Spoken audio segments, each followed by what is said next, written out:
Welcome to WRM, Work Relationships Matter. I'm your host, The Edward Jones, a certified life coach and founder of Pro Destiny Coaching. I specialize in enhancing work relationships, even healing broken work relationships. My motto, work relationships work for those who work on them. My guest is Robert Woods. He's had great relationships. That's what's made him so successful. He's an investment educator, author, and lecturer. He is here to share his thoughts and experiences that I know will be beneficial to you. So listen well. Welcome, Robert. Hello, everyone. Robert, it's great to have you on here. And the standing joke that Robert and I have is that we're brothers from other mothers. We met at a chamber mixer and have been friends ever since. He's done a lot of great things over the years and continues to do them. This man has more energy than the Energizer Bunny. But Robert, you've done so many great things. But before we get into that, I like to get to know who people are. You've gone to chamber mixers. In fact, that's how we met. You see a name tag. The first question people ask is, what do you do? The first question I ask is, who are you? And that deals with how you grew up, the people who influenced you, maybe an experience that changed your life, that helped you become the person you are today. So before we get into what you do, what you've done, Robert, let's get a little bit of backstory. Tell us about yourself. Well, I grew up in Berkeley, and I didn't realize that Berkeley was red line, but I knew I grew up in a village. My elementary school was 90% Black. My junior high school was 95% Black. As a matter of fact, my wife is from Alabama, segregated Alabama. She looked at my junior high school yearbook and she said, "You went to a Black school in Berkeley." She said, "That looks like my junior high school in Alabama." And I didn't know what she meant. And I didn't really see integration until I got to Berkeley High. And And of Robert, course, one thing I want you to do is I want you to explain redlining because a lot of people are just finding out about that when so hold on to your thought and hold that, but before you go further, explain what redlining is. okay, redlining means that Black people in Berkeley were all designated to live in the south part of Berkeley. We didn't live in the foothills. We didn't live uh, near Albany.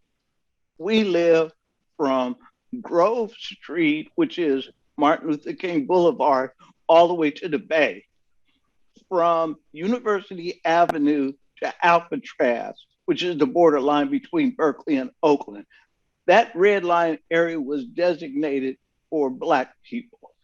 Now, Now, wait, if you how are, did, how did, if how did that happen? What was the mechanism it's for it? it's an institutional thing that HUD did way back in Mm, the day with the banks and everybody. They wouldn't give loans to people to live in the hills.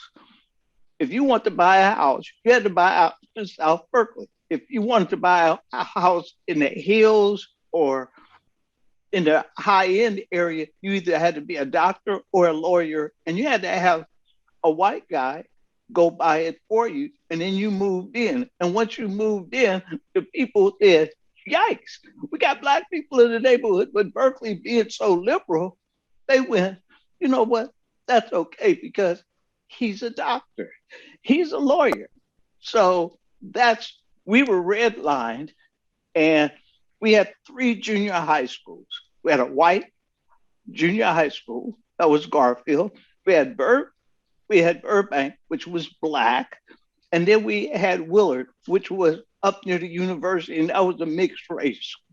Those were the three junior high schools, and because we were redlining all in the South area, we all went to Burbank, and so Burbank was the gladiator school where Elihu Harris and Andre Swanson and some, a lot of elected officials came out of that junior high school. We had some of mm, the fastest track stars in the world. Jerry Williams was, when he was in the ninth grade, he was a world record holder for his age group in the 100-yard dash and things like Mm. that, because we were all segregated and we just were segregated. And so what it did, it gave me an identity because coming out of graduating from Berkeley High in 1966, Mhm. I had the free speech movement. I had the civil Okay. rights movement. I had the Vietnam War. I had the Mhm. People's Park incident. I had the emergence of the Black Panther Party, Mhm. all in about a 4-year period explode in the Bay Area. Mm. And a lot of drugs, a lot of stuff. That's where the Flower Child uh, nickname came from for the hippies who smoked dope and dropped LSD. And uh, you got into that Berkeley thing. Some of us did, some of us didn't. But eventually, I got tired of that. And at 22 years old, I decided I need to do something with my life, because either I'm going to the penitentiary, I'm going to get killed, or I need to go to college. It was an easy choice. So I enrolled at Merritt College, and I met a man named Melvin Newton, who just happened to have a brother named Huey P. Newton. Okay. And Melvin became my mentor. And one day we were out on the schoolyard and they were talking about who's going to run for city council. And I want to run for vice president. And Melvin looked at me and said, "You look like you're going to do something with your life. Welcome to the ticket." And he put me on the ticket to run for vice president of Merritt College under the Black Panther Party. Mhm. So Okay. I won. Mhm. And the next school year, when we started, the president was there for 3 months, ran into financial problems, and he had to go away. And guess what happened? I became the You became president of the president. student body. I had no clue what leadership was. I had no clue how to run a meeting. In fact, they gave me a book, and I thought, oh, you guys wrote a book for me.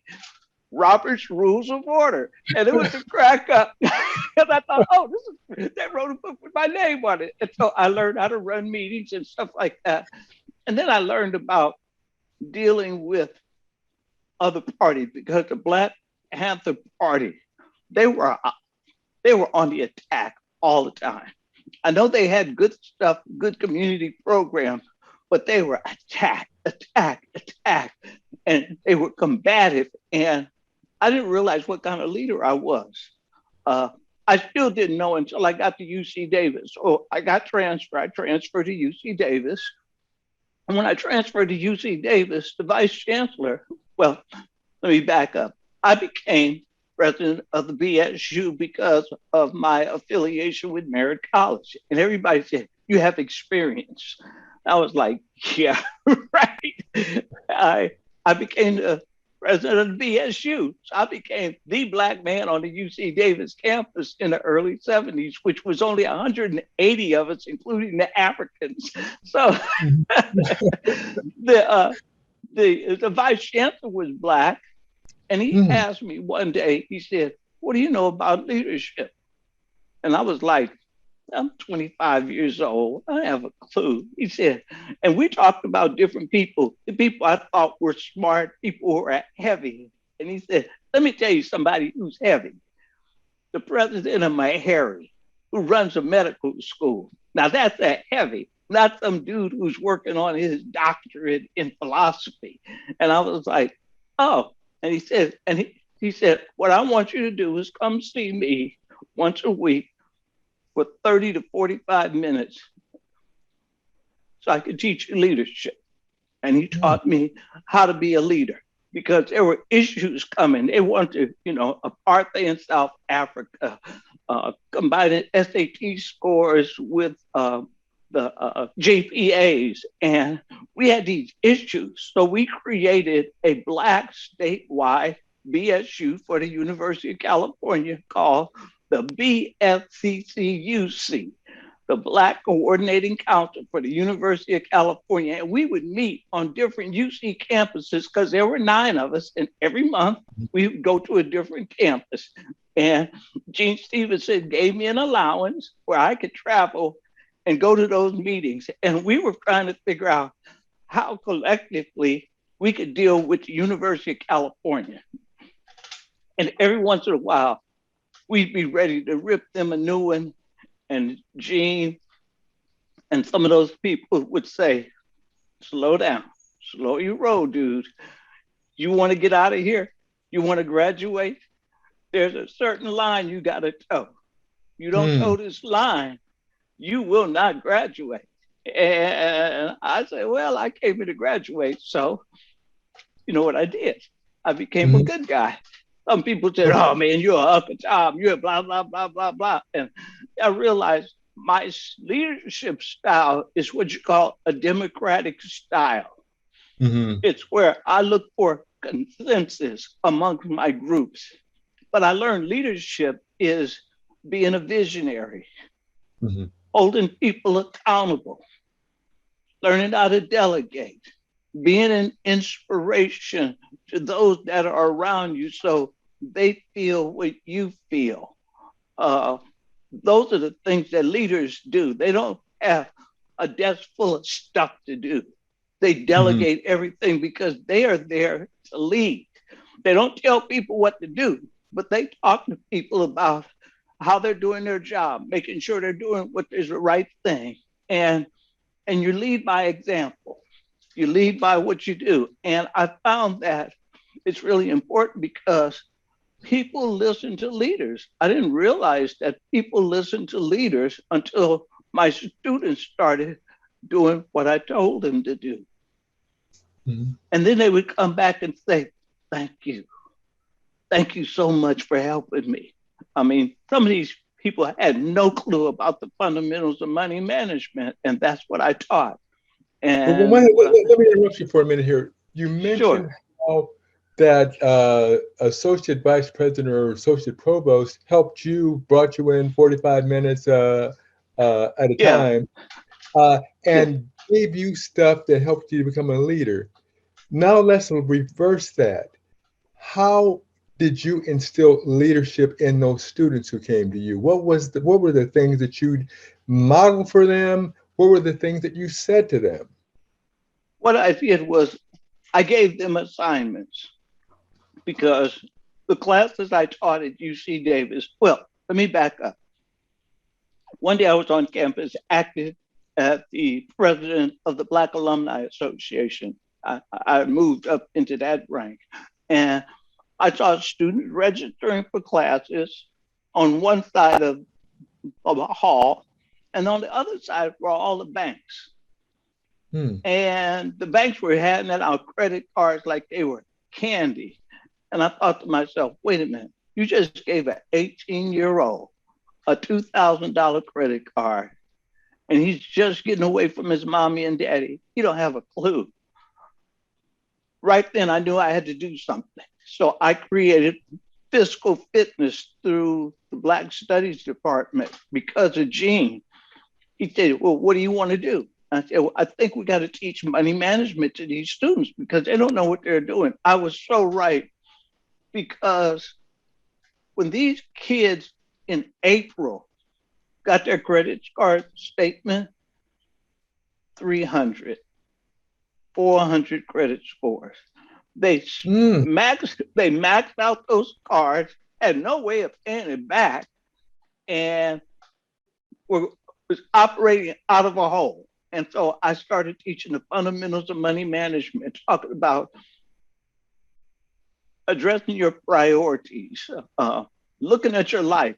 And I go into a classroom and I say, you just got here. Close your eyes for 30 seconds and tell me where you're going to be in 5 years. And we sit there and we do some deep breathing exercises, and I talk about life after college, because you came here to graduate, not to party and have a good time, spend all your money. You got to save your money because one of these days you're going to want to retire. Now, have you thought about that? And they would be like, no. Now One of my students created Black Wall Street, a board game like Monopoly. I've got another student who started a baby vending machine company where you can go to a vending machine and get diapers and milk and all that kind of stuff. And they're all in Los Angeles, but these are some of my students and what they were learning how to do. And so from there, I was just teaching them life examples because of the struggles I had to go through into uh, getting where I am today. And so I started writing books. And that's where one day Larry Lee from The Observer came to me and he said, Right. I got a class on Saturday. I got 20 students, young kids, about 16 to 18, and the teacher can't make it. I need somebody to come in. And I thought, what can I do? I walked around the investment office. I grabbed 25 copies of the Wall Street Journal. Saturday morning, I walked in there and said, we're going to learn how to read the Wall Street Journal. We're going to learn how to read it. We're going to talk about it. And from 9 o'clock to noon, those kids were walking out of class going, I'm going to be a millionaire. I'm going to be this. I'm going to be that. They had already started thinking about aspirations and goals just by reading the Wall Street Journal. And that kind of told me, Larry said, you have knowledge in your head that we don't have. And that's why you and I matched up with our MBAs, because in graduate school, I took a class called Money and Banking. The light bulb came on. Right. And I went, nobody in my community ever taught me any of this. Nobody taught me budgeting. Nobody taught me the magic of compounding interest. Nobody ever taught me the time and value of money. I said, I got to teach this. Some of my professors said, Robert, it's a master's degree program. You can't teach it to them because they don't have the intelligence. I walked out the class with a middle finger in the air, but I didn't say anything. I said, I got to figure out how to do that. And so the challenge for me over the last 20 years is trying to talk the stuff we learned when we were getting our MBAs to a 13-year-old. And let me tell you, it's different. I said one day, we got to raise capital if we want to do something. And they went, what's capital? And I went, cash money. And they went, oh, cash is capital? I said, yes, when people want to raise capital, they were talking about raising money, cash money to do their business. And they went, oh, they didn't know that. So now I'm at Highlands Charter School, which is a school for students who never got their high school diploma, but now they're grown-up adults, and they wanted to learn investments. Edward, I walked into a class of 55 Black people. In the 20 years I've been teaching, I've had 5 in all of my classes combined. Now I got 55 Black people so excited about learning about money management. We're starting a limited liability company. We have the Greater Sacramento Financial Literacy Group. We have over 1,500 signups from all over the world, from the Netherlands, New York, New Zealand, all over the place on our Zoom classes like we're doing right now. And I do these lectures on the fundamentals of money management. And all that started with Gene Stevenson saying, if you're going to lead by example. Now, one thing I do, Robert, is I usually give an opportunity to give contact information at the end of the thing. But right now, when you're talking about this, can you give information as to how to maybe connect on that Zoom call? Sure. There's 2 ways to do it. The first one is real easy. It's the Greater Sacramento Financial Literacy Group. We're on Facebook. Okay. Or you can go online to www, and it's GSFLG. It's a Greater Sacramento Financial Literacy Group.org. Okay, gotcha. Okay. So it's www.gsflg.org. flg.org. And if you go there, you can get to our website and you can find out when our classes are. If you join, which is $25 a month for membership, you get access to all the slides that I've been doing for the last year and a half. You get all those presentations, and then you get access to speakers that we bring in on special occasions. Because sometimes we have special occasions where I just say, okay, this Wednesday, all we're going to do is ask questions. So this is like Ask Robert questions about the financial markets. And we're shooting from the hip, but I've got all this knowledge in my head, and I have a motto: wisdom not shared becomes useless. So I am sharing my wisdom. The second place you can go to is to my website, which is the Institute for Investment Education, www.ifiecorp.com. And you'll see my pictures, you'll see my books. And then from there, if you register, you get to see all my slides and my PowerPoint presentations that I've done over the years, and I'm constantly updating them and things like that. And you can ask me questions. I have a blog, and I write out, especially when I see an issue that really sticks to me, I'll write a blog. I don't write them that often, but I have a Facebook page, called the Institute for Investment Education. I have all that stuff.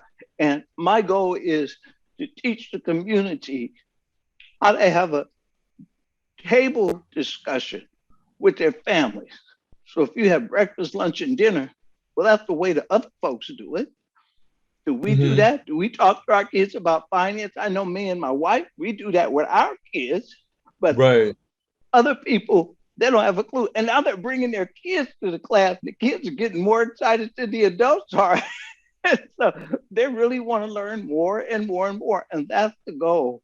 My goal is to get financial literacy out there, because as far as I'm concerned, for African Americans to be anything in this country, we got to have our finances together. And I'll tell you, I believe that if people knew their actions were going to have a financial cost, racism and a lot of this behavior would change immediately. If it was going to endanger the roof over their head, the food on their table, clothes on their back for their kids, if they knew that foolishness was going to cost them, it's like hit them where it hurts. Hit them in their pocketbook. And there was a march on Selma, and Andrew Young came in and said they did a boycott. And they stopped getting on the buses. They stopped going to Target. They stopped doing all those things. He said after about 3 months, he said the folks came running back to them saying, please come back, please come shop, please do this. They were at them and said, you know what we want to do? We want to sit on the front of the bus. Oh yeah, the Selma bus boycott. And they said, okay, and changed everything. So that's a lot of where I get my energy from, is reading stories like that. And so that's what I do. Now, one thing I think about in terms of that is with your Cash App, with Venmo, with different things, people used to have be a, what do you call it, a registered investor, or is there some name for it where you had a registered investment advisor? Yes. Right, but this, you had to be a qualified. You had to have enough money to invest in the market. You had to have a certain amount to do that. Now you can invest just by going to your Cash App, put a little here. What was it that? All right, you're talking about Robinhood. Right, and those small things like Robinhood. Do you recommend that type of thing, that people do that kind of thing? Robinhood is a game changer in the marketplace, because Robinhood has allowed, if you got $25, $5, you can invest it in Robinhood. Right. They're not like some of these other companies that said, if you got $500,000, come see me. I know some African-American money managers who told me, if you don't have $100,000, don't waste your time. And I'm going, dude. And some people said, no, I'll take the beginners. I'll start your 401k. At Fidelity, if you walk in and say, look, I need a 401k, I got this, I got that, I need to start my money. Now, what's going on in the marketplace, and you just brought it up with GameStop and the mime thing, is we've gone away from fundamental investment analysis to word of mouth social investing. That is the most dangerous thing we can do because the social media platform. And today, Marilyn and I were talking about companies that are being paid to provide disinformation so that other companies can have a competitive advantage. And I was going, so we really got to start. And we teach, you got to do your homework. You got to look at a company. You can't just invest on what somebody said. You got, if they tell you what's going on. And see, the problem with GameStop, GameStop is going by the way of Blockbuster. It's just a matter of time. Because all this gaming stuff they're doing with these little machines and all that stuff, people are already streaming. You can go into an app. You could go into an app, and just like the videotape store like Blockbuster is getting ready to get slide out, and it's word of mouth where the young guys are saying, we can keep this going. And they're going, oh, GameStop is going to be good. And they have people running and investing all this money. And then all of a sudden, what I was thinking about was that not just GameStop, but just the idea that small investor can invest in different things. GameStop was just an example, but they can, like say, could someone get into the S&P 500 with a small amount of money? Yes, because you can buy fractional shares through Robinhood. So let's say you want to buy an Apple computer. Apple is selling for $149, but you don't have $149 for one share. But you may have $25 a month that you can put into a fund that will buy you fractional shares of Apple until you get to the point where you can own as many shares as you want. Is that a good idea?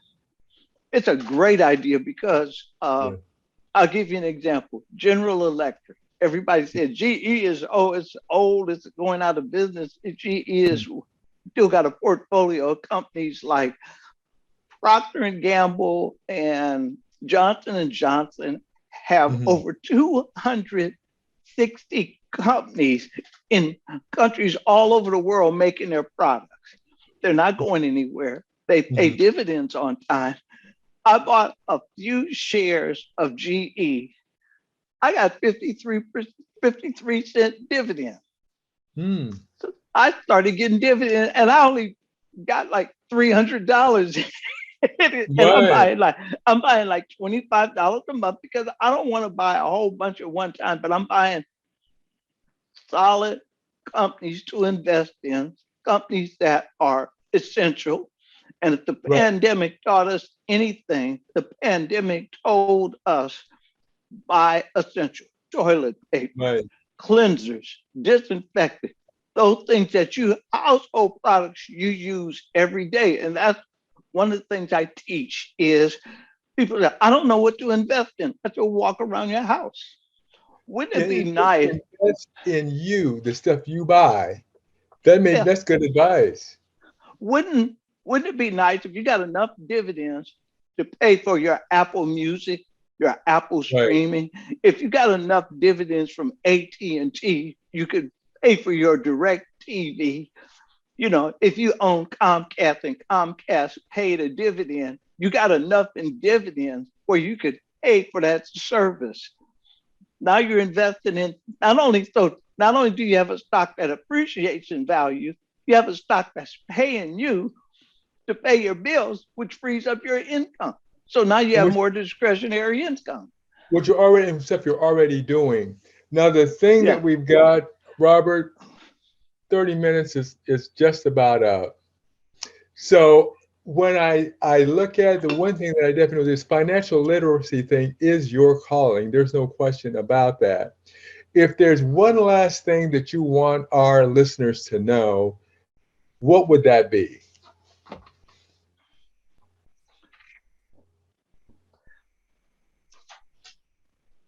Look inside yourself, close your eyes, and ask yourself, where do you want to be a year from now, 3 years from now, 5 years from now? And then create a strategy to do it. You have to have a reason for doing something. I this it's a trick question I always use. What does art, finance, and air have in common? And people, it's a trick question because where's air? Air is everywhere. You don't have air, what happens? You suffocate, you die. With Right. finance, if you don't have finance, you're living in a tent under the freeway somewhere. And art, just look in your office. Somebody Mhm. had to do all that stuff. So Right. figure out what you want to do, create a strategy on how to do it, and do it a little bit at a time. We're at a time where everything is instantaneous. There is no such thing as instantaneous. It takes hard Right. work, determination over the period of time, and nothing is going to come easy. Even the Mm. great swimmers and the great track stars had to practice. Larry Bird shot 500 free throws every night after practice because he could barely play basketball. But guess Mhm. what? He had the greatest free throw percentage of anybody in the game. And Right. so those are the things I tell people. Work hard at it. You're going to be laughed at. People are going to tell you, no, no, you can't do it. Prove them wrong and go Very for it. good advice. And Excellent if advice. you got questions for me on financing, anything you want, nothing's off the table. We're not slaves anymore, although we are paid slaves from some areas, but come and see me. Come Right. and Because what see us. they say the Yeah. slaves are no longer in chains; they're in debt. Yes. That's a better way of putting it. Yeah. Yeah, that's right. And So, and my goal is to be debt free like we are. We're debt free. The only thing we right. pay for is what we need. We don't have a house note. We don't have car notes. We don't have none of that stuff. So Because I know about those students who had 300, 400 credit scores, they are in debt and they're enslaved by the debt. So I think yeah, we would call you the emancipator. I'm gonna try. So if we That's need to have another conversation some other time later on, if But we it's do need to have a part two, so we can get a little bit more into it because you got a little bit into the how to's and how we could work with it. The one question I wanted to ask you was about PE ratios, a term I never hear anymore, and to talk about how you can evaluate different products and things like that. So, will you come back and visit with us one more time? I would love to do that because PE ratios is the basis of doing investment research. That's your Right. starting point. Right. And And so what I want to do yeah, is I got to cut you off now, but folks, that is the teaser. PE ratio. Next time we have Robert on, we're going to talk about that and many other things. and the economy. Absolutely. So, Robert, thank you so much for being with us today. And this is WRM Work Relationships Matter. Again, I'm your host, The Edward Jones, a certified life coach who specializes in healing and enhancing work relationships. If you want to learn more about my coaching, go to prodestinycoaching.com. That's prodestinycoaching.com. I'd like you to go there and take the work relationship quiz to see how you do and how the people you work with would do with that one. Do that, and you can get a free complimentary coaching session. So look forward to seeing you in the next episode. We learned a lot here today, and I want you to have a great day. Welcome to WRM, Work Relationships Matter. I'm your host, The Edward Jones, a certified life coach, founder of Pro Destiny Coaching. I specialize in work relationships. My guest is Brad Qualls, a retired California patrolman. He is here today to share his thoughts and experiences that will be beneficial to you. Welcome, Brad. Hey, thank you. It's a pleasure to be here with you today. And it's great to have you here. The one of the reasons that I wanted you on is because I see you on Facebook. I see you doing a lot of different things. You work in your community. You're coaching football. We're a great football player in your own right. So I want to talk about what you do, what you did. But before we get there, I want to learn a little bit more about who you are, your backstory, the things, the people, or whatever it was that influenced you as you were coming along that helped make you the person you are today. So, who is Brad Qualls and how did he get to be who he is? Well, I grew up in Oakland, California.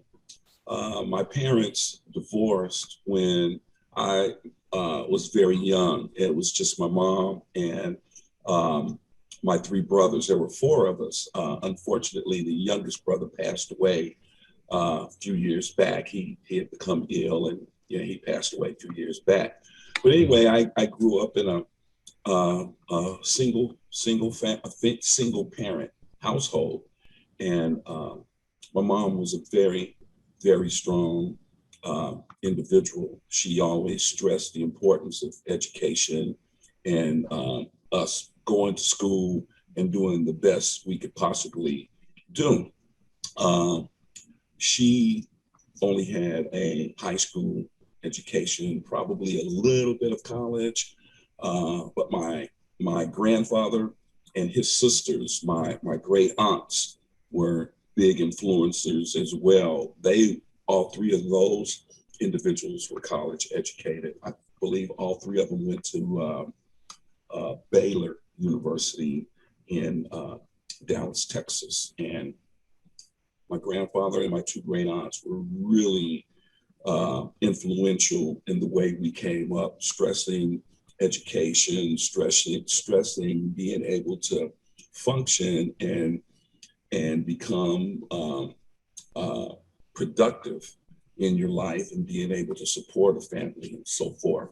So that's where the foundation was, where it came from. My dad was around, but most of that influence came basically from my mom's side, her, my grandfather, and my great aunts. What were the examples that they set for, that education was part of it, Mm-hmm. but what else was it that you observed that may have helped guide you? Well, my grandfather, he had a very strong work ethic, and just watching him as I grew up, the way he carried himself, the way he conducted his business, the way he was a member of Omega Psi Phi fraternity. And he was very proud of that fact. I actually didn't find that out till after I pledged Alpha Phi Alpha Fraternity Incorporated and crossed. And I was talking to him about it, and I never knew he was an Omega. Had I known earlier, I don't know, my path choice in that area might have been a little bit different. But he was very proud of that fact, and man, he was just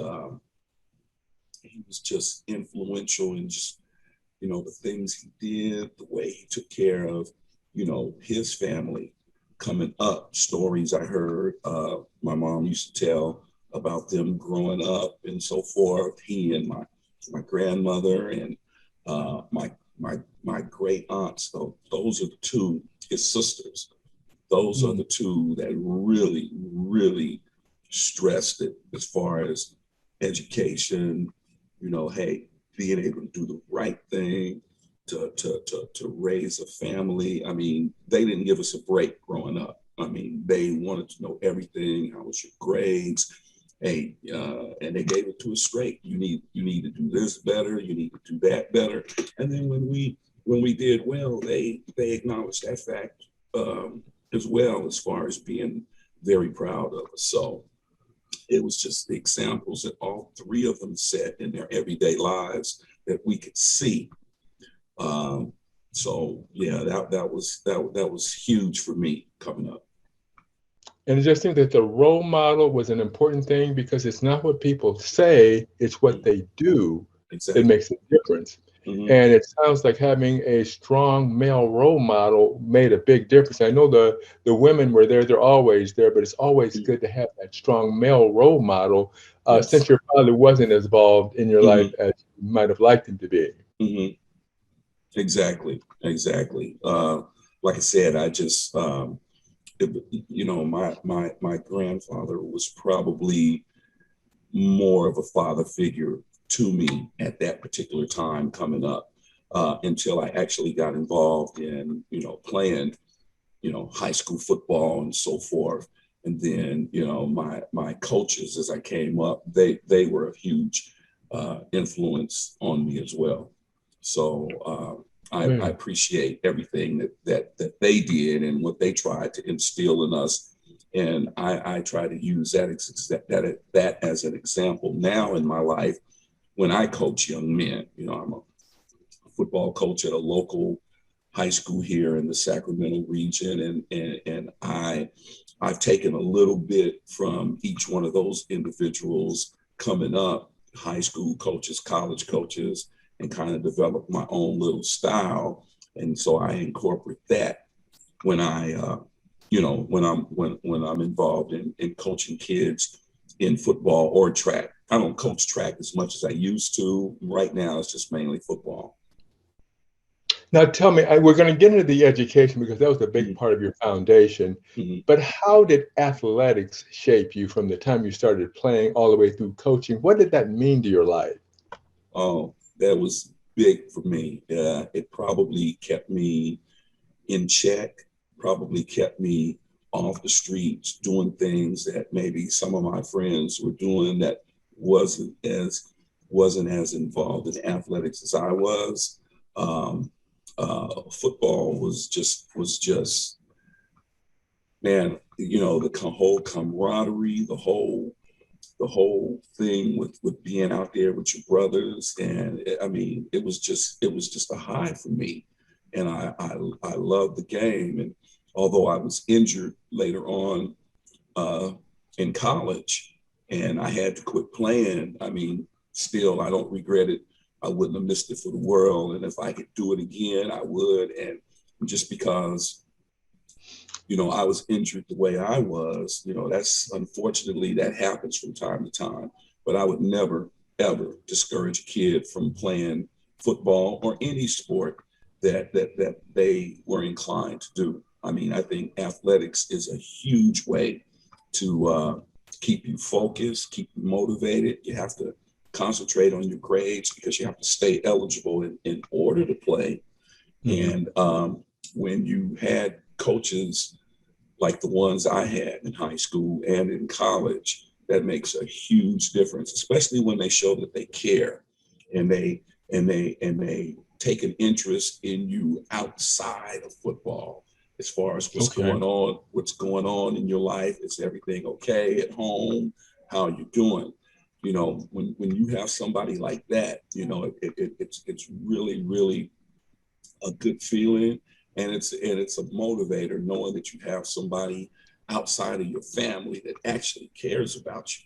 And and that crosses all color lines. I mean, I've had black coaches, of course, white coaches. I had an Asian coach at one time. That transcends all of that, because um, when you're out there playing, you're out there trying to do something, trying to attain a goal, and Mhm. your brothers around you that are playing with you, whether it's football, basketball, you run a track, there's no it has nothing to do with race or anything like that. So Right. that's a good thing when it comes to sports. So it's lessons in life, camaraderie, Hmm. the caring part, all of those things that make a big difference. And also basically gives you purpose rather than just being out there on the street. You had purpose Yes, and you had yes. teamwork and things like that. Those are really things that translate and transition into life, other parts of life. Yes, absolutely. And I have to say, honestly, if it wasn't for football, I probably wouldn't be where I am today. You know, who knows? Maybe, maybe not. If I wasn't playing football, I could see that I probably would have joined the military or something Mhm. like that. And you know that you know the military leads to good things in life later on as well. So, but definitely, if it wasn't for football, if it wasn't for playing sports, being involved, I probably wouldn't be where I am today. Yes, I understand that, and I can definitely relate to the thing about the injury because I had to stop playing too. And I, at the point that it happened, I thought it was the worst thing that happened in my life, but it actually was the best Oh, absolutely. because I became a student and I discovered a thing called the Dean's List. And I put the energy that I was putting into football into academics, and that definitely was a turning point for me. Absolutely. I can definitely identify with what you just stated because for me, once I knew that I wasn't going to play again, and I kind of knew it because my knee was really wrecked, and I'm laying in the hospital bed, and I'm thinking, okay, you know, my grades were good, they were okay. I probably did the very minimum at that time just to Mhm. stay eligible to make sure I could Right. play. Um, but one profound thing that happened for me, one of my former teammates came in, and he had actually graduated a year earlier. I was still in Mhm. school playing, and he heard that I got injured. He came to the hospital to see me, and the thing that he told me was, he said, "Hey, man, it's not so important that you get out of here and play football again." He said, "But it Mhm. is important that you get out of here and you graduate." And Mhm. that stuck with me. And I got out.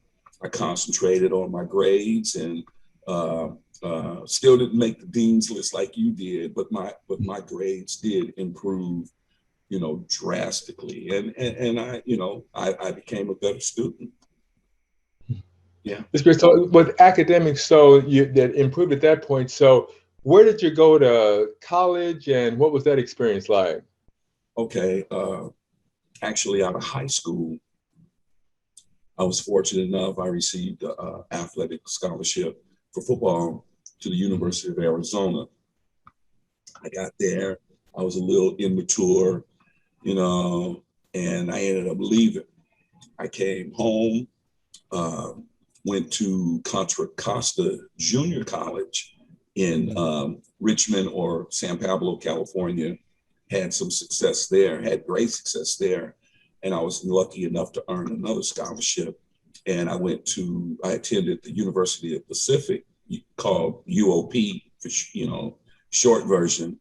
I went to UOP in Stockton, California. And yeah, that's where I received my undergraduate degree. Small, very small liberal arts college, And what was your degree in? private school. My degree was I majored in psychology and I minored in physical education. Okay. Mhm. Well, Yeah. great. And then after that, what happened? I know you're a family man and you've got everything going with that. So how did you, after that, when did you meet your wife and all that? Because the one thing that I noticed, and I talked about this with you a while back, is seeing you on Facebook and seeing the example you set for so many people by having such a positive relationship with your wife and family. So talk a little bit about that. Well, after I graduated, um, I was thinking about going into coaching, and uh, the coach that I played for at UOP, you know, was suddenly fired. They after I graduated, they kind of, you know, went down a little bit, not quite as good as they used to be. Not that we were great when I played. I mean, we were okay, but I mean, the program kind of really tanked a little bit, and he was fired. So the coaching was kind of unstable for me. So I always had a interest in service. I ended up uh, going to work for the California Youth Authority out of college. I was a youth counselor there with involved with the young wards. Didn't call them inmates, but called them wards. There was a big state facility in Stockton at the time, and that's where I worked. And after a couple of years of that, I decided I needed a little more. I wanted to be out and about. And I thought about becoming a police officer. So I made some inquiries, and I put in some applications, and I started to hear back. And the California Highway Patrol was one of the first agencies I heard back from. And so I said, this is good. There were some benefits to working for them. One that caught my attention and drew me toward them was that the ability to transfer anywhere in the state of California, since it was a state job. Had I gone to work for Stockton PD or Oakland Police, I'm kind of stuck there. You can do a lateral transfer, but that's I didn't want to go through that with CHP. I mean, I could just move with seniority, and so so I ended up going that way with the California Highway Patrol. So I was working out one day. Now my wife was still in school. She was a little under me. I was working out, preparing myself for the academy, because they told us, hey, you got to show up in shape and all that. I was working out. And after I left the weight room at UOP, I'm walking to the campus store to get something to drink. And she was part of this group of young ladies that was walking past me. We all stopped and started talking. And, I saw her around a few other times, and we started, going out. We started talking, and we started going out. And when I went to the academy, we only had this quote, kind of, we were just friends. Nothing real serious at that time.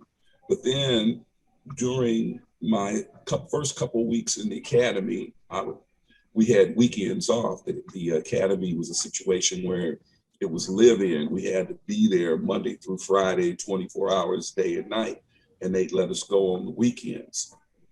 I was coming back to Stockton, and I was seeing her, and things developed. And around my third or fourth week in the academy was a 6-month academy.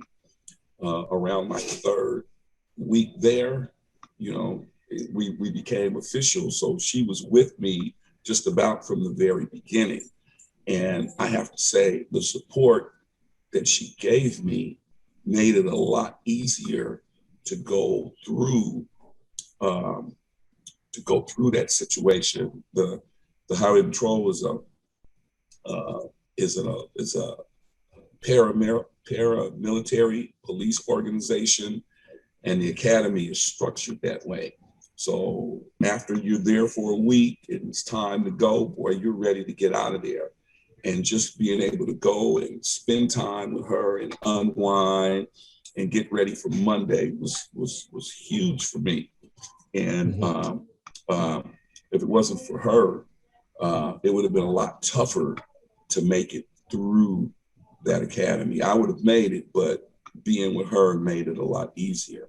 So as things progressed, we hung in there, and after about 5 years of 4.5, 5 years of dating, we got married. And man, it's just been outstanding. I owe a lot to her. I owe her for the support she gave me when I was in the academy, the support she gave me while I was working, the understanding.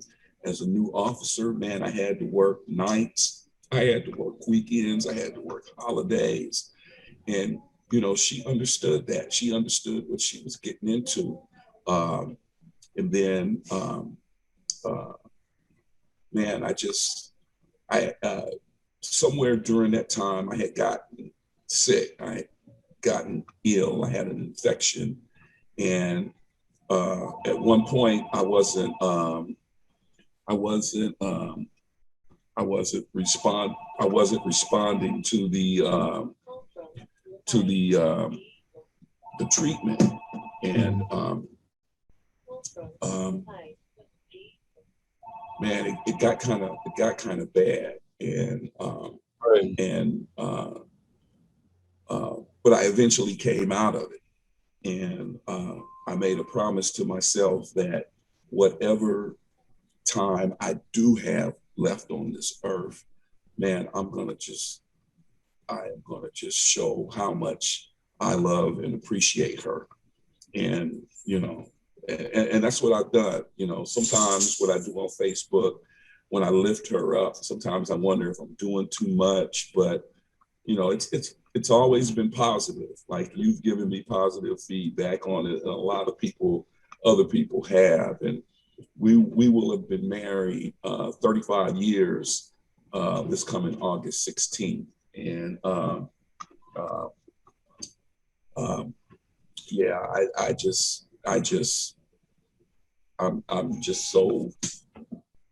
so happy that God brought her my way. Just a chance meeting, and at the time I really wasn't looking for a relationship or anything. It's just, I was just trying to find peace.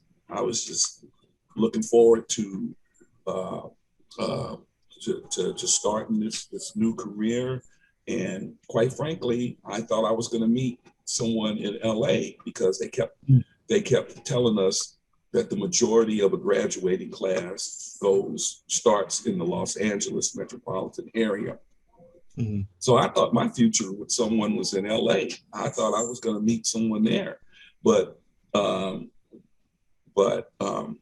fortunately, when I graduated, I didn't have to go to Los Angeles. I started in San Jose, California. So that kept me close. So we really didn't have to worry about being separated by a lot of miles. And hey, 2 grown kids later, and 35 years later, we're still pushing through, really strong.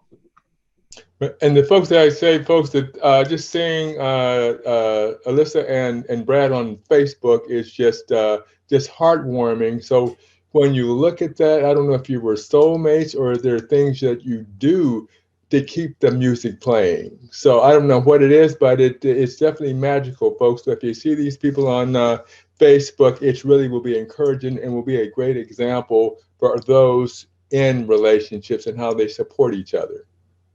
Yeah, we have regular date nights.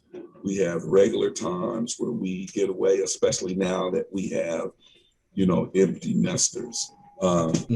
That we're empty nesters. My mom is living with us right now, so we can't get away as often as we used to, because they got to stay kind of close to home for her. But we keep it alive by just enjoying each other's company. Like I said, we do regular date nights, even if it's at home. Just finding a good movie on Netflix or something like that, one of those special channels, and I'll run to the regular movie house and I'll buy a bucket of movie popcorn, and we'll sit there and we'll have a good time. So it's just the key to it, I think, is communication. We always talk. I've never heard anything from her at all, never. And I believe that the same is true for her. And the communication, and just always, spending, making that time for each other. Now, you still need your individual space where, she's got to get out with her girls, and I got to get out and do what I do with the fellas or whatever. But, yeah, I think that time spent together as much as you can is very important. Absolutely. It seems like it's there's an intent there that you intend to do it, and you follow through with that. So, Mhm. so I just really want to take a little time to do that, because although I'm a work relationship coach, I think all relationships matter. And when Mm, you have a good relationship with your significant other, that makes everything else that much better, I believe. yes, yes, absolutely. So, Right. And so what I want to do is just get a little bit back to the work, and that mhm, is as a police officer, I always think, man, that could be some dangerous work. mhm. So how did that all work out for you? Well, Scary thing you ever faced, and how'd you deal with it? well, I had a 30-year career with the California Highway Patrol. I Hmm. promoted one time. I promoted to the rank of sergeant, Hmm. where I was a field supervisor, Hmm. where I'd go out and um, I'm the boss that day out there in the Hmm. field with the officers working, and so um, that was a pretty good position to have because really wasn't as responsible for some of the things I used to have was not when I was an officer. Hmm. With regard to the danger, it's always there. Um, but if you rely on your training and you're careful, you keep your head on a swivel, especially on the freeway, Hmm. because more CHP officers have been seriously hurt, seriously injured, or unfortunately killed from traffic related issues, being hit Hmm. by cars or something like that. So traffic is the biggest danger to us. But yeah, when you walk up on a car and you don't know what's going on, yeah, you have to be really, really careful. And in my career, there have been some moments. There have been some moments, but mostly though the work regarding the service, being able to help people. Uh, People break down on the freeway. We don't just drive past them. We stop, Right. make sure they're okay, get them a tow truck, whatever it is they need. Um, just the service to the citizens of California was very satisfactory for me. Um, uh, I know as of late, um, police in general have the relationship between the public and the police in general right now is not great, and there are some problems, and there does need to be there is a need for some reforms. Some I agree with, some I don't, but uh, for the most part, we're there to help. And I think most contacts with the police uh, are pretty positive for Hmm. most individuals. But you do have those situations that, occur from time to time.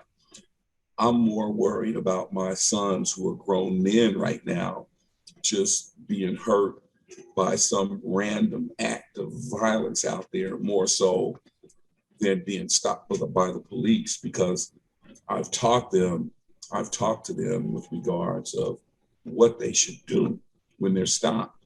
And if they feel they were harassed or profiled, they let me know. And I know the procedures on what we need to do to go make a complaint and talk to somebody about what happened.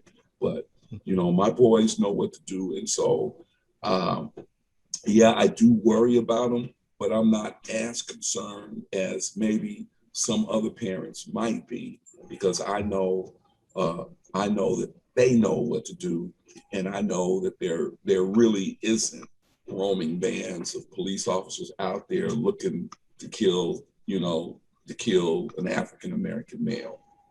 I Hmm. know that's not true. So uh, so I think it's important. I think it's important to educate your children on on what you need to do and how to conduct yourself with regards to interactions with law enforcement. Very good advice, and I think that's really comforting to know that as an officer, that you from the inside feel good about what's happening, and that as long as you prepare your children, you'll be in the best position for them, I guess if they ever encounter something, they'll know how to handle it. So I think that's great. We're basically at the end again. So if there's one thing that you said, I want people to know, maybe what's most rewarding for you about your role as a patrolman, you kind of gave that already. But is there any one last bit of information that you want to share with the audience? Well, I'd like to thank you for the opportunity to come on and share a little bit of my life. Um, I appreciate the fact that I was able to express how, how I came up, how I feel about my wife and my family, and how I feel about the profession that I chose. It was very, very rewarding. Me personally, I never really had any bad contacts with anybody that I happened to stop. I think it's about explaining what someone did, and yeah, they might get upset, but you don't I never took it personally. It wasn't me they were attacking. It was the badge. And so Right. I never took it personally. And I knew the best thing to do was, if I'm going to give this person a ticket, just keep my mouth closed, write it, give it to them, send them on their way. I didn't have to stand there and try to debate whether they actually did it or not and get into an argument with someone. I tried to treat everyone the same. And I think I can take pride in the fact that I believe that I actually did that during my career. And I think most officers do. Again, I'm not making excuses for the bad ones, because we do need some reforms. There are some bad ones that are out there, just like there are, bad doctors, bad teachers, anything else. But the thing with police officers, sometimes people lose their life when they encounter the bad ones. People don't Right. lose their life when they encounter a bad teacher or a bad doctor or something like that. So, again, I'm just appreciative of the fact that you gave me this opportunity to come on and speak. And I want to acknowledge the fact that you're my fraternity brother as well. And yeah, we belong to the greatest fraternity there is, Alpha Phi Alpha Fraternity Incorporated. And just I appreciate you, brother. Thank you so much. And Brad, I really feel the need to probably have you back on for another episode to really delve into the life of a Black peace officer. Oh, Because there's so much going on about that. We covered a lot of things about work, but that I want to let listeners know that we need to do a part 2, because there's so much going on with the whole idea around law enforcement. So yes. I'd like to hear some of your ideas about reforms that you like, the ones you don't like, so, and some of the things that you talk with your sons about. So, I got to have you back for that. Would you be available sometime in the future to do that? Sure, just as soon as you want to do it. Great, great. So now we've got to sign off for now, but till next time. All right. But again, and thank you so much, Brad, for taking the time to share your thoughts. Okay, my pleasure. Thank you very much. And this is WRM Work Relationships Matter. Once again, I'm your host, The Edward Jones, a certified life coach who specializes in work relationships. My motto: work relationships work for those who work on them. To learn more about my coaching, go to prodestinycoaching.com. That's prodestinycoaching.com. Take the work relationship survey, and maybe we can have a free consultation. But till then, have a great day.